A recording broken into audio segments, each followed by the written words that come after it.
here's the reason why I'm going back to the archives and playing this clip, because I think it's so important. Jason multiple times says we need to think about the end in mind. On one hand, you have an investment community that just hates life insurance, hates annuities. On the other hand, you have a lot of people in the life insurance space and the annuity space that hate investing.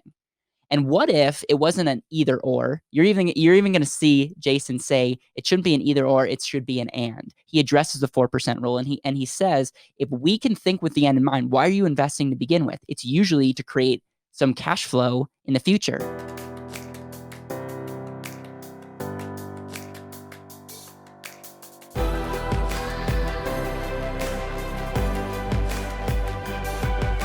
This is BetterWealth with Caleb Williams. Hey guys, welcome back to another episode of the BetterWealth podcast. In today's episode, I'm going back to the archives and going to play a clip from my conversation with Jason Sanger on how to create retirement income strategy.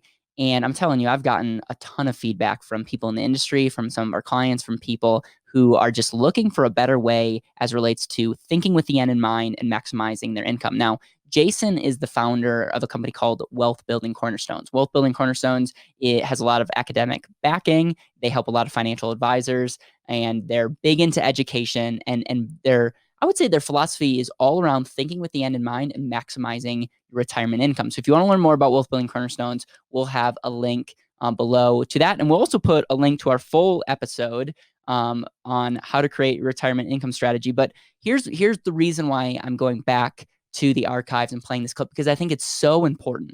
Jason multiple times says we need to think about the end in mind. On one hand, you have an investment community that just hates life insurance, hates annuities. On the other hand, you have a lot of people in the life insurance space and the annuity space that hate investing. And what if it wasn't an either or? You're even going to see Jason say it shouldn't be an either or, it should be an and. He addresses the 4% rule, and he says, if we can think with the end in mind, why are you investing to begin with? It's usually to create some cash flow in the future. If you can think about the end in mind, shouldn't we create an optimal strategy from day one that can optimize, maximize, and create more certainty for your cash flow?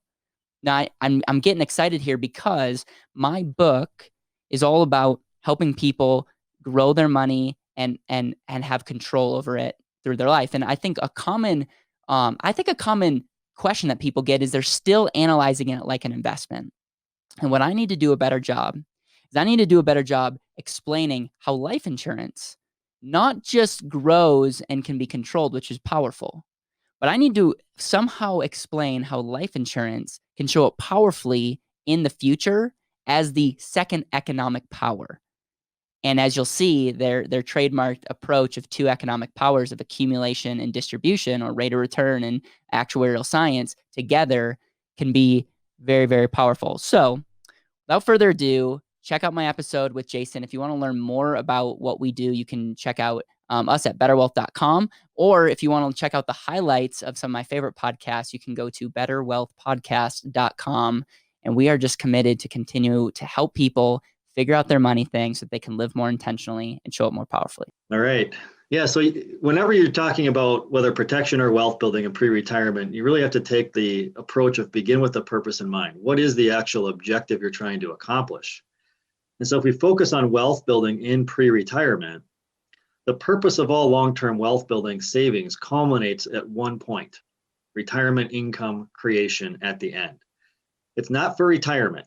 It's actual retirement income creation. You have to be that specific, otherwise you have nothing to measure. And there are different strategies to use to create your retirement income path and strategy and outputs. They don't have the same efficiency levels.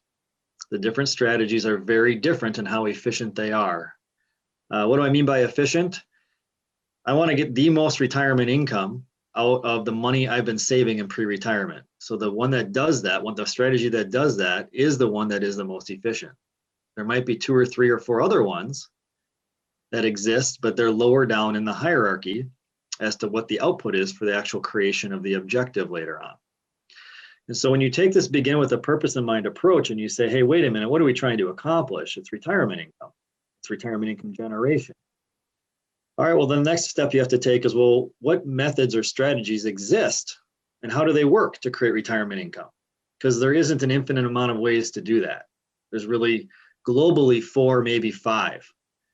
And once you've understood what those are, you can categorize them out in a hierarchy and see which ones are the top performers from strategy perspectives. That allows you to back into the age you are in pre-retirement and begin to place the savings you're doing in a way that creates the balance in the top strategies that gives you the most income later on when you retire. And it starts, so the question is, how does that happen? How do you do that? And from a big picture perspective, it really starts with this understanding of what we've trademarked as the two economic powers approach and understanding. And big picture here, the two economic powers represent the accumulation power, which is the investment industry. They're very good at accumulating, or can be good at accumulating dollars. And then you have the distribution power, which is the insurance industry through the power of actuarial science on large numbers, the law of large numbers. And so what you have are these two powers represented by the two industries. And what you'll see here, and I'll probably go into a little bit of history detail on this, is that these two powers were never meant to fight each other. It was never meant to be an either or concept. It was always supposed to be an and in balance. So it's not about just having the investment power or just having the insurance power or bad mouthing one to sell the other, because they have different attributes and responsibilities. They're different powers. With that being said, one power is generally not very good at doing the other power's job at all. It's kind of like if you're going to build a house and you have a hammer and a saw. Sure, you could use the saw to do the hammer's job, but that's not going to be very efficient. It's not going to look very good at the end of the day.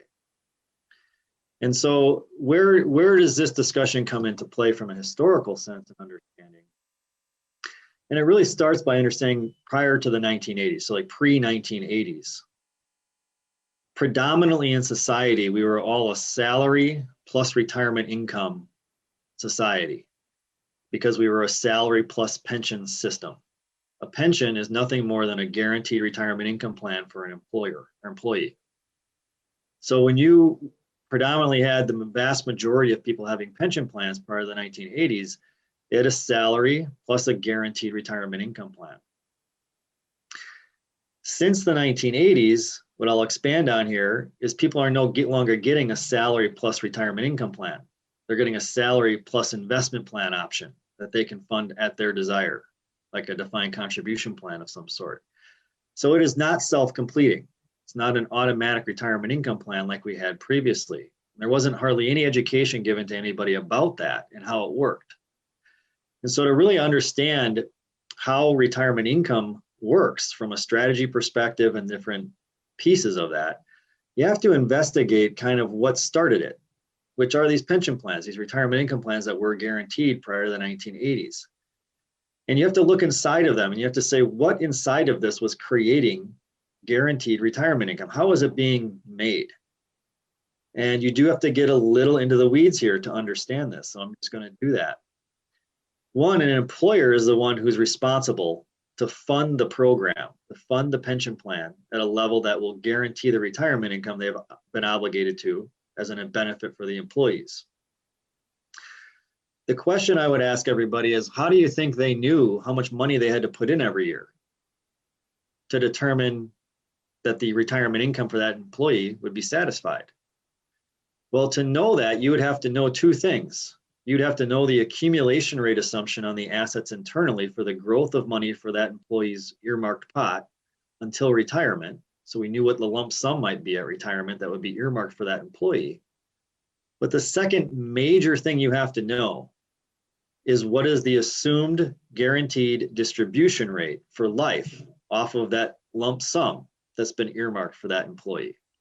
Without knowing the two rates of accumulation and distribution, you would have no way of knowing how much money to put into the plan every year. It'd be impossible. This was where the two economic powers understanding and approach comes into play. Internally in pension plans, the investment industry was being utilized to create the interest rate power to grow the assets internally at say 3 to 6%. That would create a pot of money at retirement that was earmarked for each employee. And that pot of money would be turned into a guaranteed lifetime annuity income stream, generally on a distribution rate of say anywhere between 6 and 10%, depending on the historical. And when you knew those rates and you had the proper powers doing their jobs automatically in balance with one another, you can create very efficient retirement income plans when you do that. You're not trying to make one power do the other power's job. For example, if the accumulation power is, if you try to use that for distribution and you don't know the returns you're going to get on money while you have invested money and as you're starting to draw your income in retirement, you end up having to use a probability-based retirement income where you can run out of money. And that establishes a withdrawal rate that you might be able to sustain or might not between 2 and 4% off of the assets you have accumulated. Which I want to stop you there. That's essentially saying if you have $1 million and you don't have any distribution strategy and you want to have some kind of good chance of not running out of money over the next 30 years, you're anywhere from, you're saying 2 to 4% distribution. Yeah, and depending on the time frame you retire in and the interest rate environment, a 3% income rate can carry with it a 20% chance of failure, meaning you can still run out of money in 30 years or 35 years on a 20% chance. So that translates to if all you are doing, what's helped you get up the mountain, which may be a 401k, IRA, the market in general, where you're saying if you have $1 million, you could, if you take out 3% and whatever adjusted for inflation, we're around $30,000, and there's not even a guaranteed chance that it's going to last. I think a lot of people just wake up and they're like, wait, you're telling me I have $1 million, I have the American dream, but it doesn't give me a fraction of what I thought I was going to get. That's a common response that at least I get, and I think you get as well.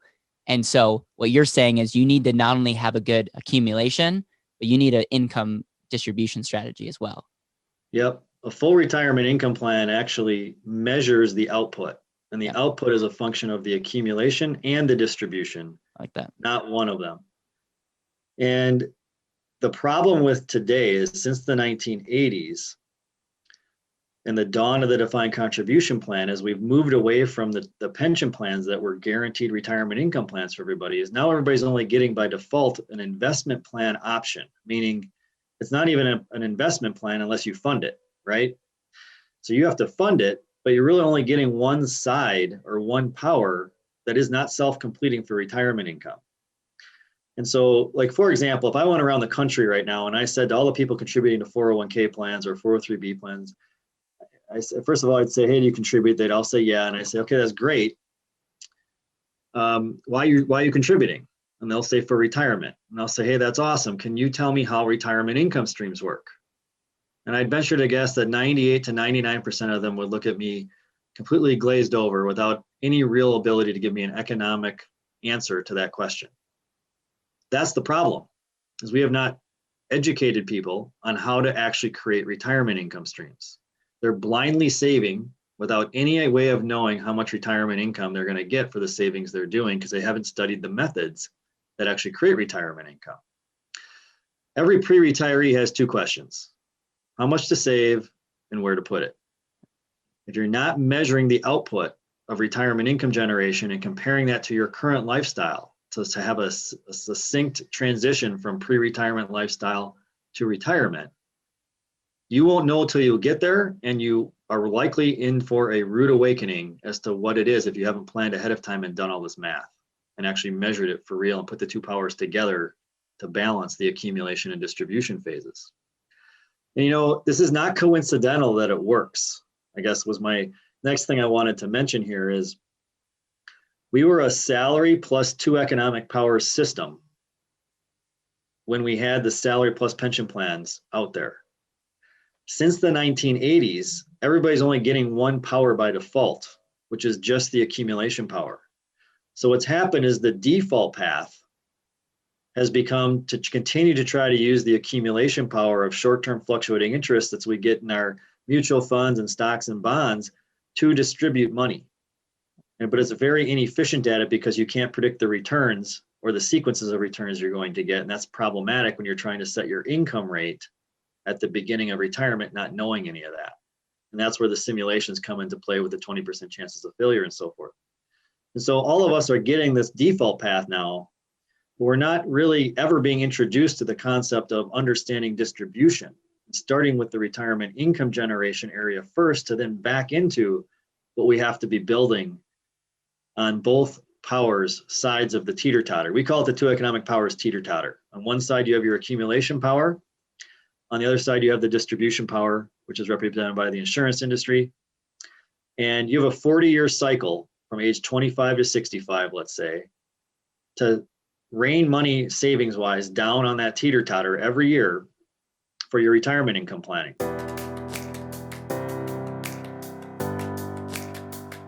Thank you so much for listening to the BetterWealth podcast. It would mean the world to me if you could hit subscribe, leave a review, and share this with the people that you know and love.